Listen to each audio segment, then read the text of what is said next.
IU fans, let's face it, with the men's basketball team, things have been crazy, things have been chaotic, things have been dramatic, and I think it's high time that Matt and I sort of gave our thoughts on the state of the program. Where is this vaunted historic team now? How can they get better? Because I know the record is 14-7 and they're 5-5 in league play, but we all know there's another level or two that this IU men's basketball team can reach. So Matt and I are going to discuss the program, our thoughts on Mike Woodson. We're not going to dive too deep into game by game stuff. This is big. This is a big picture podcast, and we're going to be talking about big picture thoughts and so much more here on the 340th episode of the Hoosier Sound, where we are the official podcast of Indiana HQ. I'm your host, Nathan Christian. Along with me is my co-host, Matt Lukens. Matt, again, the record's not terrible. Indiana has taken care of business in a couple of road games this year in league play, but a lot of lopsided losses. And I think, frankly, I agree with everyone else out there who thinks, yeah, at the end of the season, it's high time that Mike Woodson goes and Indiana finds a different voice at head coach. Is that how you see it as well? And if so, like where do you think this went wrong? Because I was excited when IU hired Woodson back 4 years ago. I was underwhelmed when they hired Woodson. TBH, I wanted them to hire a more college ready head coach. But then I was brought on board when they brought over Thad Matta to help run the program, right? And what have we seen since he's left? Well, Thad Matta leaves for Butler after Trace's last year, I believe. And since then we had a terrible offseason last offseason, where we added zero guards. Yeah, And lost on when Connect, everybody lost on Ledlum, lost on yeah, Dingle. we Yeah. we we lost on a ton of people that would have really helped this last year's team. And they swung and they missed on their targets, and we had to fight uphill last year with a starting backcourt for most of the year with Gabe Cups in it, which, don't get me wrong, love Gabe Cups, but he's not starting worthy clearly, and he's not even playing this year. So, I mean, that's just gonna show you how ready he is to play. And now this year we go into an off season and we hit on what I think was all of our targets, right? You go get two guys that Coach Ja is familiar with, both guards. You go and you get the number one. He wasn't really the number one transfer, but the number one safe transfer in Balo. You knew exactly what you're going to get out of him. Big time player from a big time program in Arizona. You spend about 5 million in NIL, and this is the end product. Um, and at the end of the day, fans were not happy with how last season went. No, Um, they weren't. and the sentiment this year was, look, Woodson has to have a good year or it's a bust. And so far, even though we're sitting at what is I it, know. 15 and 7, Yeah, 14 and 14 and 14 and 7, 7. Yeah. 14 and 7. We're sitting at 14 and 7, which on a normal Okay. year we'd be Fine. like, okay, like let's just get a couple wins down the stretch or whatever. But this is coming off the back of we've lost four of the last five, including three blowout losses. Yeah. Um, and our only win was a miracle survive against Ohio State, who TBH is not really that good either. Yeah, you get blown off your home court against Illinois. You lose at Northwestern in a game that was just super underwhelming, and they gave that away. And then you lose close at home to a Maryland in a game in which in a final 4 minutes in which Yeah. you should have clutched up. You had plenty of opportunity to do so, did not, and then lost to Iowa. Um, I By mean, a lot. Yeah. there was a lot of promise going into this year, and clearly all of that is gone. That's why I'm talking like I have no hope left. But It's kind of true. Yeah, I it have no is. hope for this team. They've killed every fiber of hope that I had. I had a little bit during that Yeah, Maryland game. I I thought if know. IU could have recovered, and really the season was on last game. I'm serious about that. If they had recovered, they would have been 6-4 in the conference with a couple really rough games coming up, but a chance to go above 500 or hover around 500 in the conference, get a win or two in the Big Ten tournament, and hope that the rest of the Big Ten teams do well enough to kind of boost your resume up and sneak into the tournament. And you know what's funny? The team could still sneak in the tournament Yeah, but as things stand, but there's going to have to be a major epiphany yeah. from the team to fix that. There's going to have to be a changing of the tide that we haven't seen so far this year, or haven't even been able to see them uh, accomplish Yeah. that. And Which is kind of what was you know, you happening during the Maryland game, right? Because they came yeah, back and they showed some backbone and they showed some yeah, spine yeah, and people yeah. cared and everyone on social media and everyone at Assembly Hall was like, we see something a little different with this team And they compared crumbled. to the previous games. And it was like an astronomic level of crumble, too. I mean, you just totally whiffed the final 20 seconds and there's a foul to give and the team doesn't give it the foul. And then, okay, Maryland hits a three to take the lead, and Miles Rice gets the inbound pass. Let's go. Let's move it across the timeline. And Woodson says, "Oh no, stop! I don't want to trust my point guard that I brought here to do something spontaneously the last second of the game. Let me call timeout." And then when he calls timeout, you drop two plays that have zero shot. I mean, there are some plays that you just tip your cap to good defense. Apparently, the better late game strategy is to just let Caleb Love shoot a 55-foot three at the buzzer, and a more that would have been a better chance of scoring Talk a about missed basket. transfer targets. Yeah, well, there's another one, and then again, that would have given IU a better chance of winning that game against Maryland, letting whoever Galloway shoot a 55-foot three compared to whatever happened on those last two possessions. I'm not gonna sit here and just like hate on Mike Woodson and like disrespect him and disgrace him like as far as being the head coach at IU. Like let's just say one thing. No matter what happens, he will never have a 20-point home loss to Indiana State or IPFW on his resume. So things things over the course of 4 years were all right. They just were below expectation. And you Well, were you were talking so much about like all these swings and misses in recruitment. And then you talked about hits in recruitment. And then when you're kind of a middle of the road average basketball team in both outcomes, you kind of wonder what exactly you're trying to accomplish as the head coach at IU. And let's face it, right? Over the last 2 years, Indiana's been the 100th best basketball team in the country and like the 65th best basketball team in the country. And that's not good enough. that's obviously not good enough. Woodson was hired. Let's not get it twisted. All right. Woodson was hired to stabilize the program. Yeah. And I it don't hasn't think been stable. anybody really thought that he was going to win a national title with IU. I don't think anybody thought he was going to get IU into the top 10 consistently. But the point was to make the NCAA tournament for every single year that he's here to kind of get the program back on track. Now, he hasn't done that, Right.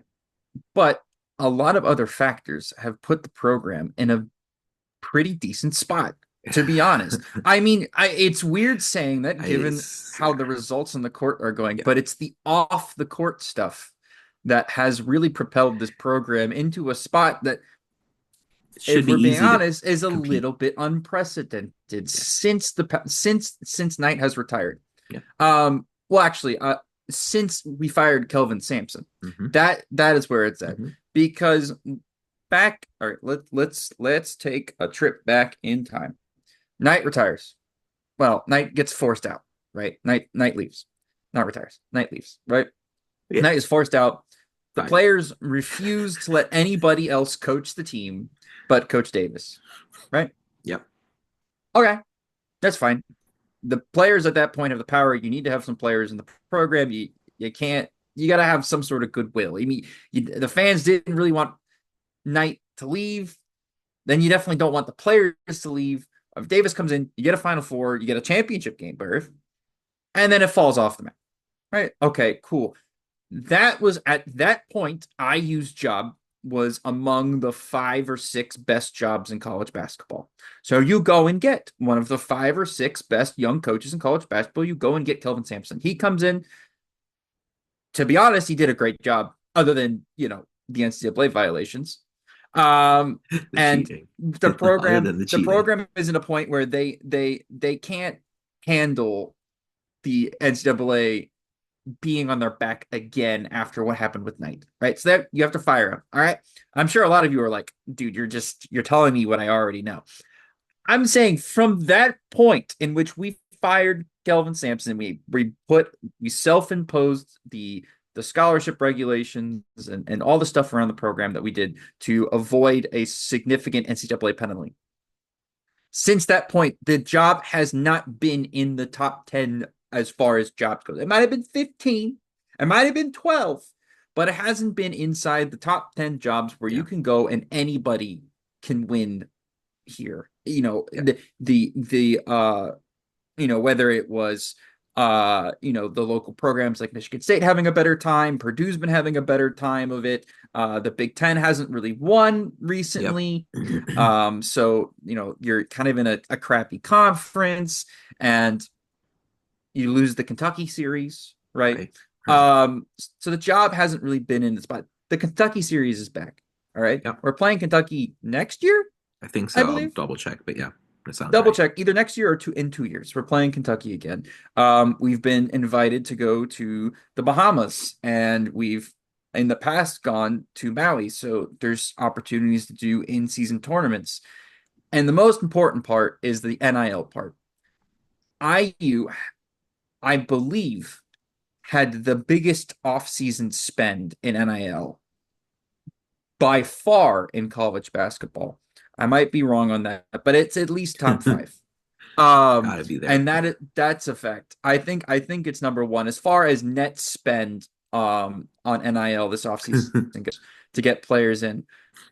Which means that anybody that gets hired here next year has the tools at their disposal Yeah, the cupboard is to full. to the cupboard is more Yeah. that the Yeah. cupboard is Yeah. exploding, and especially if It's you if overflowing. you if you can give the new coach, or if you hire a new coach, I'm saying, if you can Hmm. give the fans hope and you hire a new coach that they're willing to back, you think 5 million was a lot of money. There's a significant amount of donors that I know in my time working at the alumni department at IU and working at the athletic department at IU. When I was there on campus, I know some people that would love to give some money to the program to get a winning team next year. So there's people who will bring up coaches and bring up prospective Yep, coaches, yep. And we're gonna do um that too soon. and we're gonna do that too. But I want you guys to take that expectation and up it Yep, 5%. I'm not yep. talking. Okay, Shoot for the moon. you shoot for the moon. Brad Stevens is the moon. Okay, we're not getting Brad Stevens. I refuse to even Shoot tickle the for fantasy that we will get shoot Brad for the Stevens. sky. Shoot for the clouds. Yeah. But the one step lower, IU certainly can go get a top 5 coach in the country to come here. I don't think Nate Oates is out of the question, especially if you pay that buyout and you make him a high paid coach and you give him the NIL for it. That's not, I don't think that's crazy to me. Bruce You're gonna Pearl. bring up your guy, Yeah. Otzelberger, which Yeah. is also my guy, which is my number one choice. I don't think there's anything that Yeah. Iowa State could do to keep him. If IU really wanted him, you have that economic muscle to go and do that. Oh, by the way, you also have a football program that just made a It's working. frick ton of money. Yeah. Yeah. Um, And so, of course, you want to spend most of that money on football. Don't get me wrong. I'm not saying that, but I'm saying you have an extra revenue stream now. So where basketball was giving money to help the football program exist, now the football program can either be self-sufficient, or even help the basketball program Oh a yeah, little bit. And work hand in that's the hand. position that The we're in. women's team too. Just yeah, it And the all women's team, works. Yeah, it all it, works. it's It it's all works all hand in working hand. hand in hand right now, and it's all creating a perfect storm where IU could go out and get one of the five best coaches in the country. Yeah. I look, I'm not saying Bill Self is leaving Kansas, but like Hey, I'm look. not opposed. I'm not opposed to making him say no, right? Right. I'm not opposed to going and going Billy Donovan. Like go make Billy Donovan say no. Go Yeah. make I'm just throwing out No, names hey, of people look. that have been I in mean, and around the coaching there business. are a couple things I don't want though. I don't want a mid-major coach, and I don't want an NBA coach. In other words, I want a Power Five guy, whether a high major head coach or assistant, come to Indiana. I know you're like, oh, you're telling me you want a high major assistant over Ben McCollum. Kind of like I don't. Look. I'm not going to rage if Indiana fires, or I'm sorry, if Indiana hires Ben McCollum, but at the same time, like I want to see someone. It's literally the first thing you said, Matt. I want to see someone come in with seasoned college basketball experience. And even if it's not like guy in his 50s or 60s, a guy that knows what it's like to play in power conference basketball where you have two tough games a week or four quad one game, six or seven quad one games in a month, and most of them are on the road, right? And that's what TJ Otzelberger gives you. That's what someone like Chris Beard or Will Wade or Lamont Paris give you. I love what I'm seeing out of TJ Otzelberger at Iowa State. I Mm, mean, for him to take that program from, I mean, they were awesome during the days of Fred Hoiberg. I mean, they were yeah. really must see TV, and then they sort of hit a lull, and you kind of wonder, hey, how much can you really do at Iowa State in a tough conference? And TJ Otzelberger has answered that question in resounding fashion. I mean, they go out, they add teams like Arizona to the Big 12.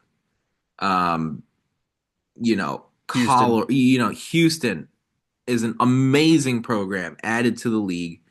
And again, if it weren't for a Caleb Love 55-foot three-pointer, we're talking about Iowa State probably staying in the top three. I hope they stay in the top three. If not, they should be 2 or 1 if they go to Tucson and win that game last night by getting a little bit of A little bit fortune, unlucky. a little bit of fortune. But you talked about I can't remember, but Micah Shrewsbury is someone I would be Micah interested in Shrewsbury. talking to. Again, somebody with Penn State experience, Notre Dame experience.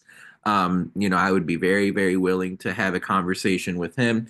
I am a huge fan of Buzz Williams at A&M. I think he's I was gonna say Buzz Williams is a name that I haven't seen thrown around, but I um, don't if hate. he's not really feeling it at A&M, if he feels like, hey, you know what, I've had some good years here, but maybe the best I can do is 16th in the country or 13th in the country or 10th in the country and a second weekend trip, and he wants to shoot for the stars, like be my guest. Bruce Pearl's name's been thrown out previously. Shaka, Shaka's been around for a long time with power conference coaching experience. Casting I a wide net here's is a must here, and I think Indiana needs to talk to people with head coaching experience in power conference basketball because even though Woodson was an NBA guy, I thought his biggest mistake was bringing over a bunch of loyal yes men to serve as Yeah. assistant coaches after getting rid of Dane Fife. Right? Dane Fife on the bench was a very valuable contributor. I don't know all the details from behind the scenes, but I certainly know that Woodson and Dane Fife were largely helpful in getting Trace Jackson Davis from good to great or from great to legendary. Yeah. Right? Like that makes sense to me. You cannot play Big Ten basketball with zero guys on your bench. And I'm talking head coach and assistants. I'm not talking about Calbert Cheney. I'm not talking about Jordan Hulls. I'm not talking about people who are doing executive administrative stuff behind the scenes, the Dobo and the this and the that. I'm talking about your head coach and your assistants have to have college basketball. Someone's got to have college basketball head coaching experience, or else what happens is what you saw at the end of the Maryland game, and that's why that's the consequence. Yeah. I mean, you're absolutely right. You hit the nail on the head. Um, I'd give a strong ass offer to Will Wade. It's I, re- like I a strong ass offer. I mean, imagine what he could do if he didn't have to just buy all of his players illegally. Yeah, you can just buy them legally yeah, now. yeah, you That can no for sure that you can do that now. I mean, Chris Beard, look, I can understand if you want to just completely cross him off the list. I get it. If you want to just say no, the then I university's get it. Like never hiring him, I'm guys. not, I'm not. I want every podcast listener to Yep, listen to me. He is look, don't do it. he's innocent until proven guilty. The charges were dropped. But red flags all over the place. There are extreme red flags all over that situation. The university is already in hot crap with Oh, they're Pamela sensitive. Whitten. Yeah, they're And there, yeah, sensitive to a lot of there's a different lot of things. things going around. I'm telling you, they ain't gonna hire him. You just don't He's even. crossed That's it one of off. those. It Yeah, just crossed it off the list. He's not even getting a call. yeah, Okay, he's not getting a call. It's yeah, not happening. That's just that will never happen. IU will never do that. yeah. We're gonna talk a lot more about Woodson here. Big picture thoughts on where this program is in just a sec. But first, it's time for who won the week this past week in IU sports. And my God, I think there's only one person we can really tip our cap to here, and that is Kellel Ware, who goes to Miami in the middle of the first round. And he's got to earn his minutes. He's got to earn his playing time. And that's all he does. He just goes out there, does what his coach wants him to do. And then with Jimmy Butler throwing a tantrum and other injuries on the Heat, Ware has not only grown a step or two or developed a step or two, he's not a favorite for NBA Rookie of the Year after putting together a string of outstanding performances in January, most recent of which came yesterday when the Heat knocked off Orlando in overtime. Ware played 42 minutes, 19 points, 10 rebounds, just doing everything that you envision him doing in the NBA because of his great situation with the Miami Heat. And this is, tied back to what's kind of disappointing with this Woodson era. It's like you had major wins with Trace Jackson Davis and major wins with Kellel Ware, but the results overall just aren't there at this point. So Kel'el Ware gets the shout out. Just an outstanding first half of the season so far with the Miami Heat. He definitely won the week this past week in IU sports. And a friendly reminder, folks, if you enjoy our show, leave us a review, tell a friend, share our links. Your support really helps us grow this podcast and reach more passionate IU fans such as yourself. But yeah, we were talking, Matt, how like Kel'el Ware, right, is a huge win for this program. Trace Jackson Davis going out and getting Miles Rice and Lou Goody and Umar Ballo in recruitment. Yet you're seeing what you're seeing this season, where it's not just 7 losses, it's a lot of blowout, lopsided losses. Again, the Northwestern one would have been worse if it weren't for a flurry of threes at the end. Yet I look at the AP top 25 right now. The best team Yeah, Indiana has lost to is Illinois at number yeah, 18. yeah. It's not like Indiana's going to the number one team in the country and losing games. It's not like Indiana's going to a top 5 team and losing games. It's not like Indiana's hosting a top 10 team and losing, right? Like Indiana is having a tough time competing with teams that are probably going to be 4, 5, 6, 7 seeds in the NCAA tournament, teams that are in the bottom half of the AP top 25. And it's just more and more and more evident that this staff, as assembled, doesn't have answers to win consistently in the Big Ten. And I'm just sitting here, right? And like there still seems to be kind of an unwarranted cockiness around the program. And there are just some basic requirements to even compete for an NCAA tourney bid or a league title, just basic fundamentals. And as I think Mm-hmm. back to the Woodson era, I feel like there have been just too many defensive breakdowns. I feel like if Indiana has been really poor at finishing defensive possessions with a defensive rebound, even going back to the loss to Miami in the NCAA tournament where the Hurricanes accumulated a ton of offensive rebounds in beating the Hoosiers. What is what is responsible for some of these just awful breakdowns you see where guys are taking open threes, and it's not just a one season thing, it's a 3 4 season thing. Penn State, I remember going to a game at Penn State where the Nittany Lions had, I think, 23s in beating Indiana with Trace Jackson Davis on that. Just defensive breakdowns, perimeter breakdowns, rebounding breakdowns. What do you think has been largely responsible for things, if you for those things, if you can even point to one cause? Just a lack of confidence, Yeah, straight up. There's just a lack of confidence around the program, uh, when it comes to just doing the normal basketball things.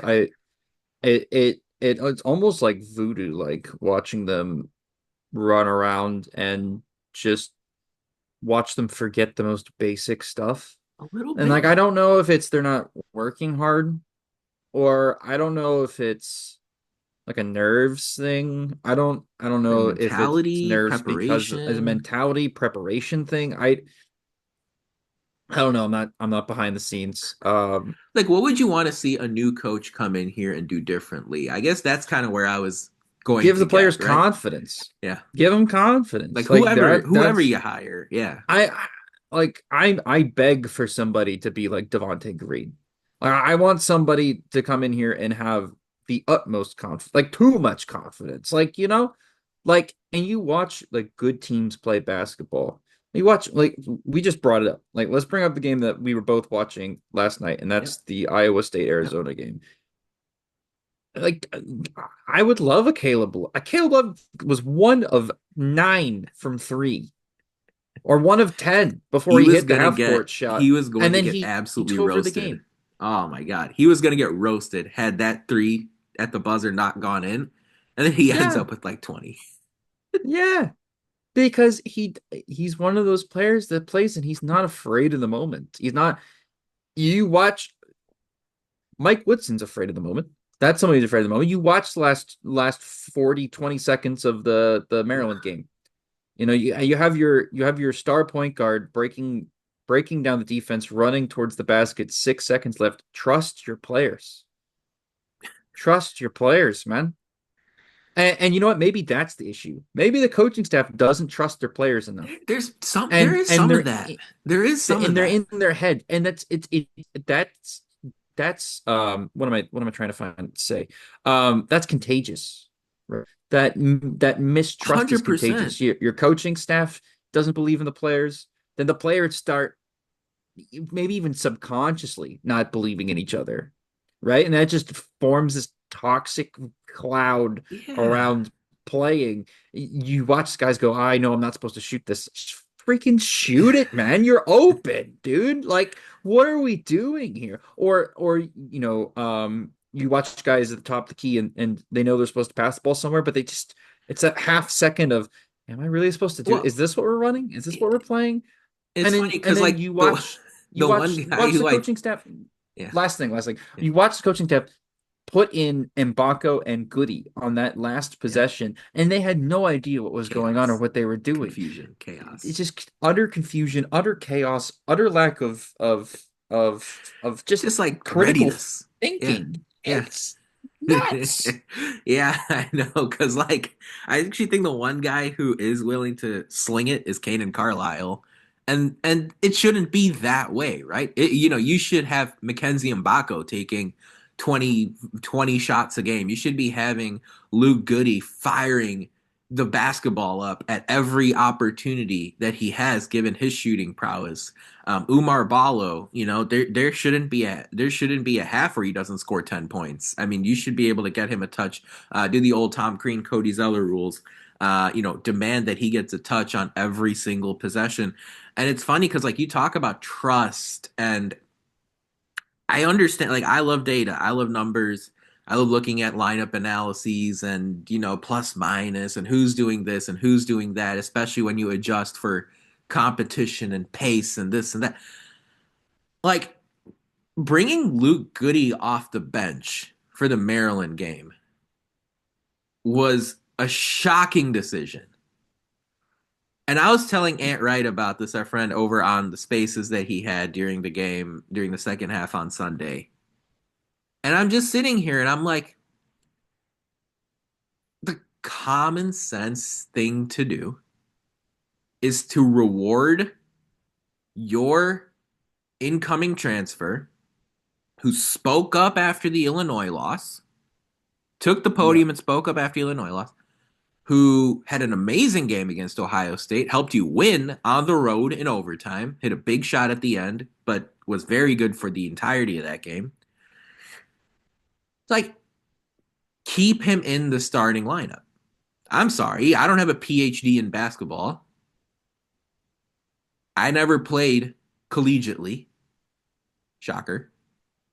But to take Luke Goody out of the starting lineup after what he's done for your program over the last couple weeks, for being one of the few guys, as one of our followers put it on Indiana HQ, for being one of the few, for being one of the guys that showed any kind of energy and intensity and energy and enthusiasm over the course of this frustrating season, that's the guy you're resorting back to the bench. And I'm not even going to sit here and say like starting Malik Renew was a bad decision. I would have started Malik Renew. I would have. Like Against Maryland, yeah. Maryland's Yeah. team requires you to start Malik Renew. But bench anybody else. I mean, bench Mbako, bench Miles Rice, bench somebody. Like, I'm not benching Luke Goody. And it's funny because we asked our followers that before the game even tipped on Sunday. Like, what would you have done? Would you have put Renew on the bench? Would you have put Mbako on the bench? Or would you have put Goody on the bench? Because really those are the main three options for that game against Maryland. And in lopsided fashion, what came in third place was putting Luke Goody on the bench. So here's somebody that hits open threes. Here's somebody that moves the basketball. He's in the right spot. You started Anthony Leal for good reason, for obvious reason. What's going on? Like, why wouldn't you bring Goody off the bench? And what this gets me to saying is it feels like right now there are a lot of different motivations, different motives, different incentives, different intentions. There feels like there are a lot of politics behind the scenes at Indiana men's basketball, and common sense is getting sacrificed in several areas. And when I answered the question I asked you, as far as, hey, like, what do I want to see the next coach bring to Indiana? Right? Like, I want to obviously see players wear that jersey with pride. I want to see them play for the institution, not at the institution. However, what I want the new coach to do is to eliminate all the politics, all the riffraff of Indiana men's basketball that's gone back for like 20, 30 years. Like, keep it, can we just keep it to basketball? And again, like a lot of people are out here want to follow the Kurt Signetti playbook to find the next head men's basketball coach at IU. And I get that mindset, but basketball is a wildly different sport than college football. You can't, nobody you hire is going to bring in four starters from a mid-major team and carry it over and copy paste it to a power conference basketball team. That's not what's going to happen.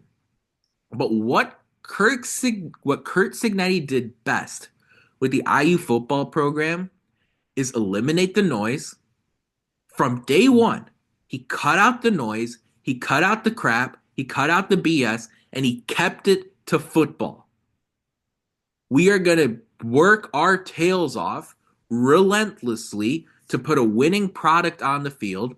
And at the end of the day, we're not going to blame external factors. We're not going to blame officiating. We're not going to blame crowd noise. We're not going to blame weather. We're not going to blame strength of schedule or tough opponents or this, that, or whatever. We're going to keep it to us and our ability to play football. And we're going to do common sense things that help us get those wins that we've gotten at James Madison, we've gotten at Elon, and we've gotten at other stops along the way, IU Pennsylvania. So, like, the next coach, I don't care if it's an underwhelming hire, as long as it's somebody that has seen power conference college basketball before. What I care about is that new person comes in with the relentless basketball first mentality. Because a basketball first mindset means Lou Goody starts against Maryland. And it means you call timeouts after making threes down the stretch against Northwestern. And it means you have 4, 5, 6 plays ready to go at the end of a close game against Maryland in case a ball gets knocked out of bounds and you're not frantically substituting, trying to make things happen. And so I want to see a new coach come in, hire sharp assistants, a strength and conditioning, bring in a strength and conditioning program that means our guys don't have dead legs at the end of games and can't hit threes. I want to see an offense that makes common sense. I want to see a administrative strategy that is common. Like, there's been so much noise, and as you pointed out, when we moved on from Archie Miller and brought in Mike Woodson, it was supposed to steady things. Instead, what we've seen are swings and misses in the transfer portal. We've Mm. seen conflict with Hoosier hysterics. We've seen a fan base that's frustrated and outwardly booing at Assembly Hall. We've seen Mike Woodson and Fran McCaffrey get into things early in Woodson's tenure. Like, I like that. I understand because at that point he had the benefit of the doubt, right? Woodson had the benefit of the doubt. That's gone Yeah. over the last couple of seasons. So I don't know. I know other people want to go out and get a tier S head coach to run this men's basketball team. But one thing I love about Kurt Signetti or Terry Morin is that it's just about basketball or it's just about football. Just keep it that way. And you'll be shocked to see the results. Am I crazy? No, I've seen some people jokingly, or maybe not even somewhat jokingly, throw out Tom Crean's name. It was a little political with Tom Crean too, to be fair. Like It was I very political with Tom Crean, to be fair. Like let's be honest. We fired him. Look, but the offense was fun, I'll tell you I that much. was And tough I league was too. there. I was there. I was there at school when it happened. I wanted them gone too. That roster was way too good to bring in Josh Newkirk for a point guard. That roster was way too RIP. good for that to happen. RIP. Anyways, Man. he's gonna find this podcast just like Justin Smith found my tweet, and Whew. he's Yeah. gonna me. And I don't need that in my life, so I'm sorry, Josh. I I didn't threw mean I that. threw shade towards someone random the other day too, and I like didn't even expect it. Damn. Just everyone catching strays unexpectedly. No, we're not happy. Okay, I'm not happy. He's not happy. We're not happy. All right, and we're not happy because this program is supposed. And I'm not asking for 17-3. I'm not asking No, for. exactly. I'm not asking for a top five team. This team is talented enough to Make it be make there. sense. I'm asking for consistent winning and being towards the top of the Big Ten. Currently, as far as the net rating goes, we're bottom four with a $5 million roster. Indiana's been outside of the top 60 for for 2 seasons. I'm I mean, asking for inside the top 40. Like that's what I'm not. I don't think I'm asking for. I don't think I'm asking for a lot, to be honest, and especially with what IU can bring to the table monetarily, I don't think it's going to be that hard to fix it. I think it I don't think it's is this all is about but like throwing money at the problem though. it's not about throwing money. That was what I was about to say. Yeah. It's not about throwing money at the problem. This is about fixing the program as a whole. And money can fix a lot of things, but there's something wrong with the soul of the Yeah, basketball the core. program, Yeah, the core of the basketball yeah, program. You can go and get a facelift with as much money as you want, but if you don't like yourself down here, yeah, then none of that matters. Look, yeah. this Oh, is I therapy know. talk with This Matt. is what I'm And talking this is, about. you know This what? is what I'm talking about. This This is is what the right though. program needed. It's No, right. this is what the program needs. The program needs therapy. That's what it needs. All right. It needs to go talk to somebody. And somebody needs to go talk to isn't me, because I'm not a Or licensed me. No, therapist. no. And it's not him I'm not. either. I'm not. But I'm but the fan base as a whole needs a good therapy session. Uh the fringe of the fan base needs maybe a mental asylum. Um and yeah. yeah, and the program itself needs a nice long look in the mirror. And again, we've gone on for what is it, almost Yeah. 40 minutes now 40 about the minutes. problems with Yeah. the basketball program. Yeah. I could probably Oh, rant for about two let's go. hours Marathon. nonstop about this. We're not going to do that.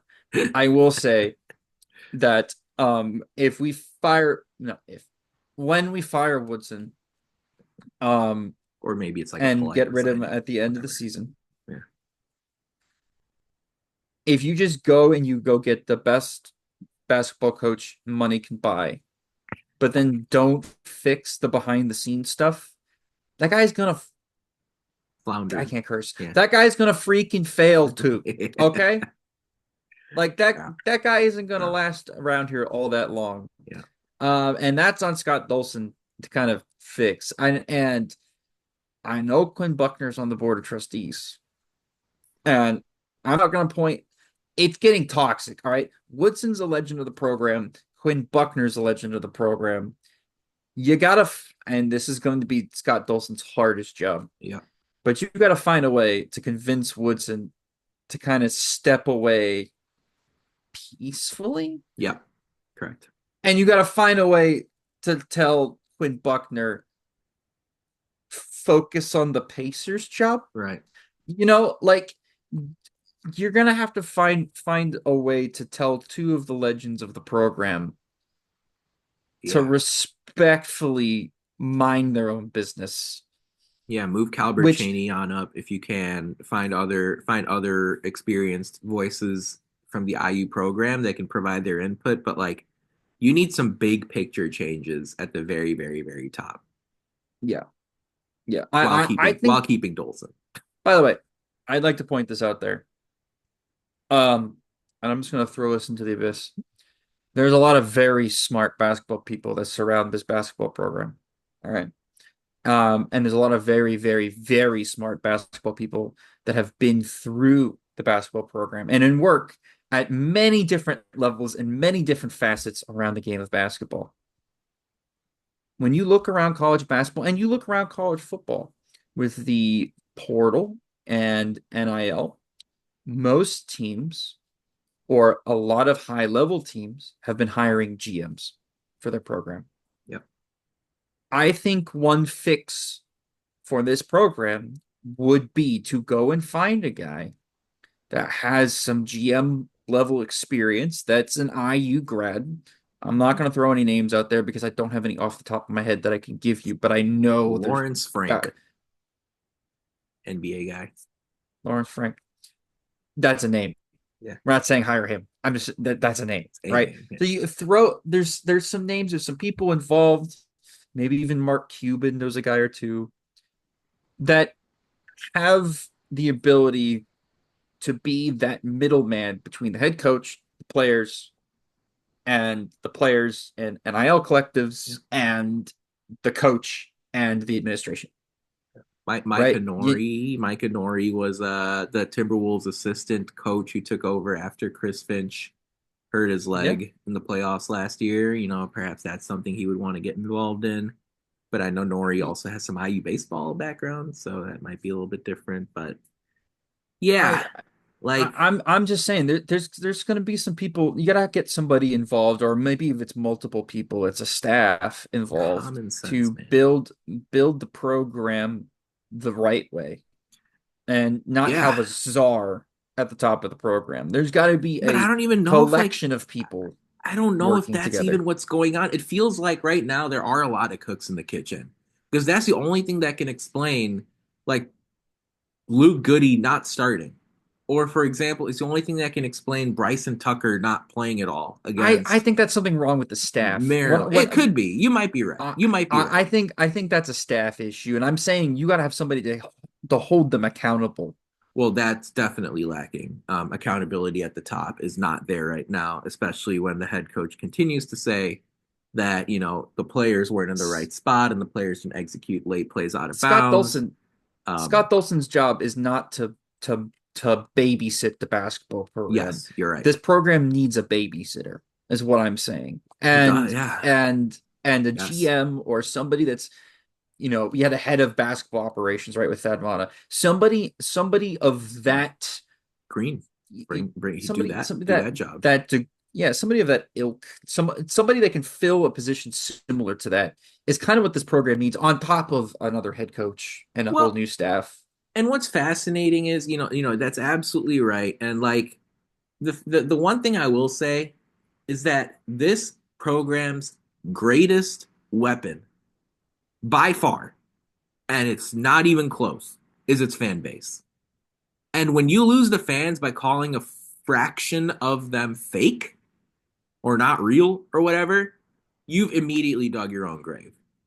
And I didn't realize Yeah. that in real time going back to senior night last year. But like, how is it that a head coach that played at IU and is from the state of Indiana is so tone deaf that he alienates a section of this fan base? And then, by the way, you turn around this season and ask for their support and their unwavered support and making us do better and stop booing. Like,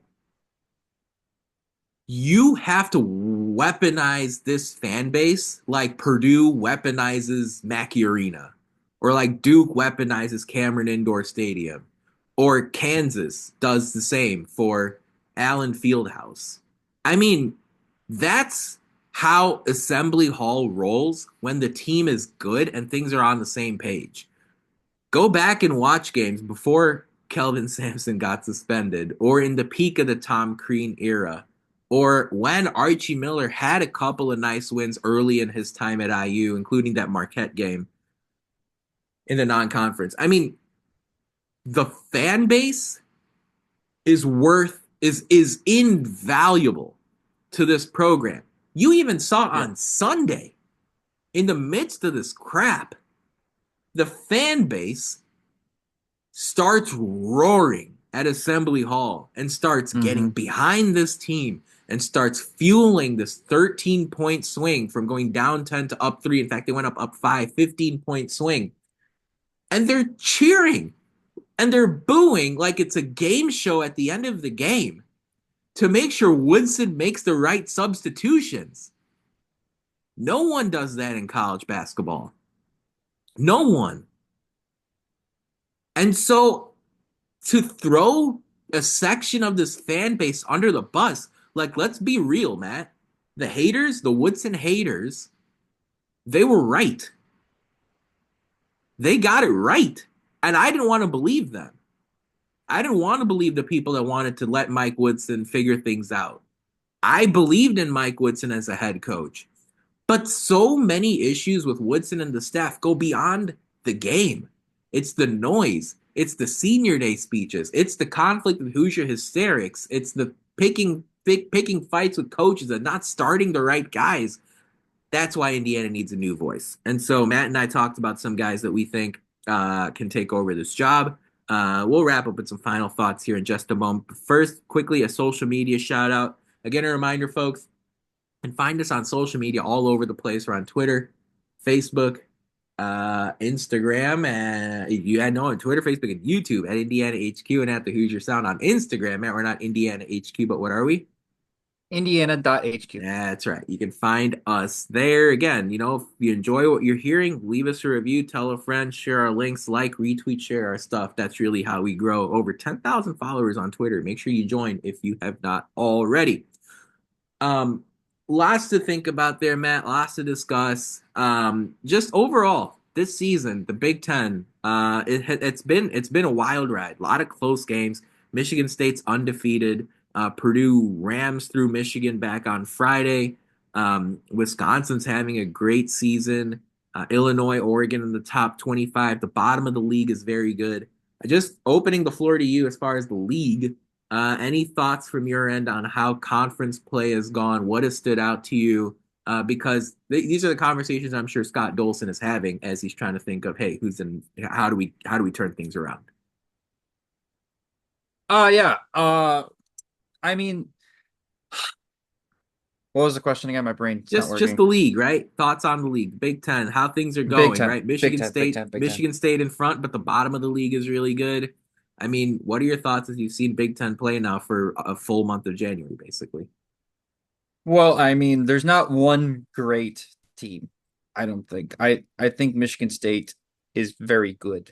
I don't think they're great. I don't think they win a national title. They could be a Final Four team maybe, but not a national title. Michigan's got holes. Also, you got to figure out what the heck's wrong with Danny Wolf because he hasn't been great over the last couple games. Ohio State had a lot of promise coming into the year. It's really been struggling Yep. through a lot of growing pains. Um, Even though they have one of the most fun players to watch in the entire conference. Um, Thornton? and what? Bruce Thornton? Is that who you're talking Not about? Bruce Thornton. No, Mobley. Mobley. Yeah, John Mobley. Yeah, he's awesome. John Mobley's so fun to watch. He's so fun to watch as a neutral. Northwestern's been really frisky. I figured that out. Chris Collins does such a good job with just Identity, very, right? very, They have an very little. identity. Indiana doesn't, but Yeah, Northwestern does. yeah, Yeah, Iowa does. yeah. Indiana Iowa doesn't. does, even though they're not really that Oh, good. that's the point, right? Um, Like, show me a vision. Show me a direction. Like I know IU does have an identity, and that is we're gonna beat you up down low. No, it's That's not the though, identity. because then But you're it's like, not this it's year. not Yeah. though. It's It's been not. that under Woodson. It's been that. I don't know. I don't see it that way. It was that way with Trace. I don't know if it was that way with Ware and what we've seen over the last 70, 80 games. I feel like Indiana's trying to beat you in 14 different ways. I think they're trying to beat you in on the perimeter, they're trying to beat you on defense, they're trying to beat you in the post, they're trying to beat you in depth. I don't know. I don't really see a direction through four Yeah, years. there's really not that much direction with the program, and again, that's something we've been talking Yeah. about, right? Like just straight up, like that's the problem with the program. Because it's funny, It's right? Like why we, yeah, yeah, speaking on this Big Ten conference, like Rutgers had an identity, right? We yeah, knew before this season when Indiana played Rutgers or anyone played Rutgers, it would just be 40 minutes of ugly ass hell basketball. And it would yeah, be choppy and it would be sloppy. And the way you beat them is just at the end of the game, you just end up with 3 or 5 or 7 more points. Like that's just the way it is. You got to make your free throws. You got to pay attention to detail. If you do that, you beat Rutgers. But then they drastically shifted away from that identity, right? And going out and getting hmm Dylan Harper and Ace Bailey. And no one's going to say, don't get Dylan Harper and Ace Bailey. But when you add them, you have to still stick to the roots of that program.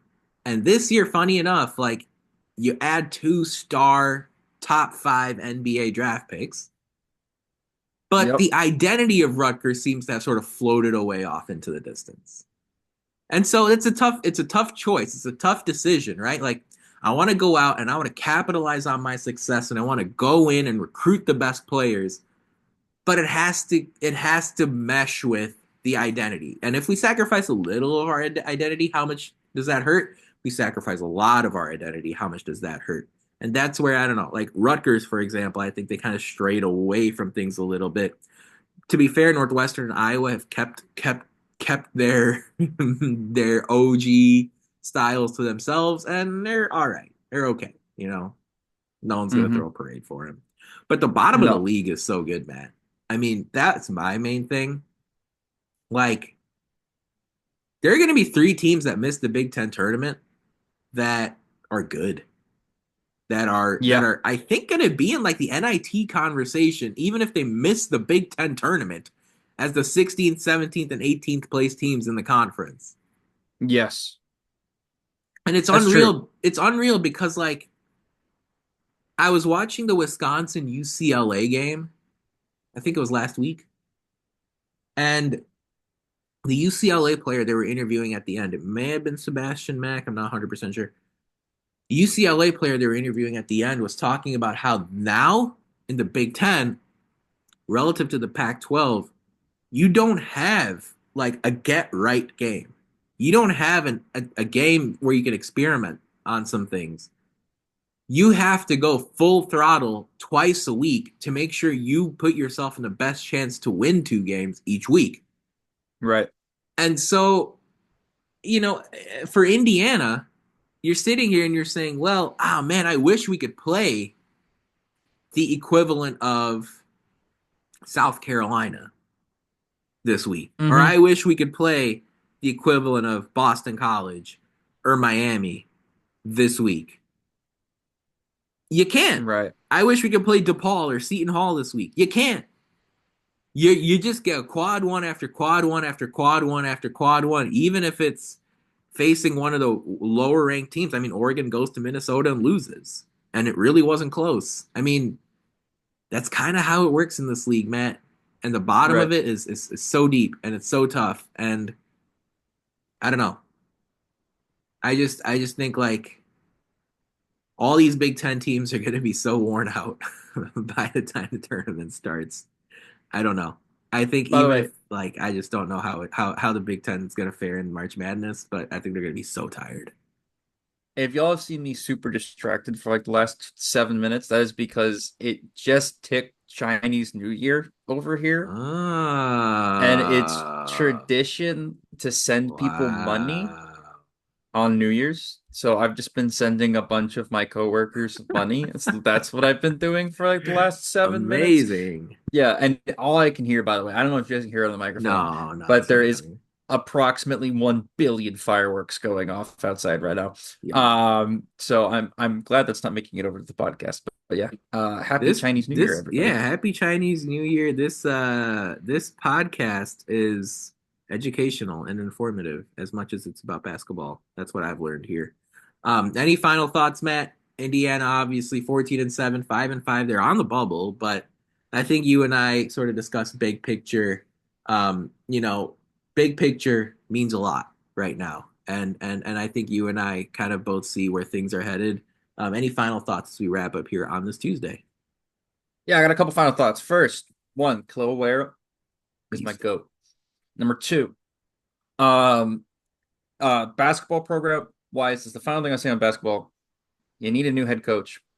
I was starting to get out on Woodson at the end of last year, kind of convinced myself to Me bring too. myself back Me in. too. I had to convince myself to bring myself in. I'm out. I'm out. I'm out the Yeah. door. I've sold off all of my belongings in there. I've given the key to the landlord. You've I'm emptied out. the I'm yeah, out. I'm home. emptied the I'm unit. homeless. And I've emptied the unit. It's done. Don't talk to me about him for the rest of like not talk, don't talk about him. All I'm saying is the experiment happened. It was partially a success, Yeah. partially a failure. The program is in a better spot than when he found it, Yep. but it's time to go. Yep. That's it. I feel like my Arsenal fan is coming out here. And then finally, number three. Um, and most importantly, there was a Yeah. lot of football news we Yeah. haven't covered You're right. We will. since We'll football get to it. lost. I believe we didn't even do a podcast on since the playoff. We were in mourning. We've been really behind. We do apologize, guys. Yeah. That's mostly my fault. No, it's Um, not. It's even, it evenly. It's even. It's evenly our fault. anyways. I will say recent news: Brian Haynes re-upped. Yeah, baby. Um, Yeah, baby. so Oh, I mean, take that. we just had the best season in the history of Take that. of IU football, and we are bringing back the entire staff. Yeah. I'll take it. I'll take it. No, Also, not Sinceri, but yeah. I mean, you got an okay, NFL guy to take sorry, his you're spot, right. Chandler You're right. Whitmer. Yeah. Right. But No, yeah, you're right. We only lost one guy and we replaced him with with an somebody NFL who guy. I'm very excited about in Chandler Whitmer. Yeah, Yes, you're. I forgot about Cincinnati, but I feel like that was old news. We knew he was going to UCLA before the bowl game, right? That was a we thing. did, which was a little Yeah, surprising. And then like it's incredible because you obviously haven't really taken a step back as far as recruiting and whatnot, right? Fernando Mendoza, um, the Maryland running back. What's his name? Hemby. Roman Hemby, couple of receivers. I mean, offensive line, tight end. Offensive line Let's go. looking good. You I mean, have to looking deep. win in the trenches. You got to win on the lines, man. Watch the NFL. Watch college football. Watch You my got to win Eagles, on the baby. line. You got to Watch win my on the Eagles, baby. lines. You gotta win the I don't lines. care how great Jaden Daniels is, but if he's under immediate pressure, or if your quarterback has a countless amount of time to throw the football or make a decision or create it in running game, it makes a big difference. It does make a big difference. I'm excited for football next year. I'm excited for basketball offseason. Yeah. I mean, I have a feeling. I don't know. I mean, I also did feel this before the Ohio State game. I have a feeling there's going to be an ugly losing streak coming up Yeah, with this men's basketball team. And I still think IU will get into the Big Ten tournament, but this schedule Mm, is. it's I rough. I feel confident Indiana will get into the Big Ten tournament because they've already bagged 5 conference wins, and I don't know if the 16th place team will have 5 conference wins. Um, Penn State winning yesterday would have been a little bit unnerving, but they didn't. And so I just think Indiana's gonna find a way to win a couple more. It's just hard to see this thing turning around without a change in leadership. And yeah, I know I'll For completely hear what you're saying about football. Kurt Signetti absolutely cooking in the portal. I can't wait for this. I think it's a week 4 home game against Illinois next season.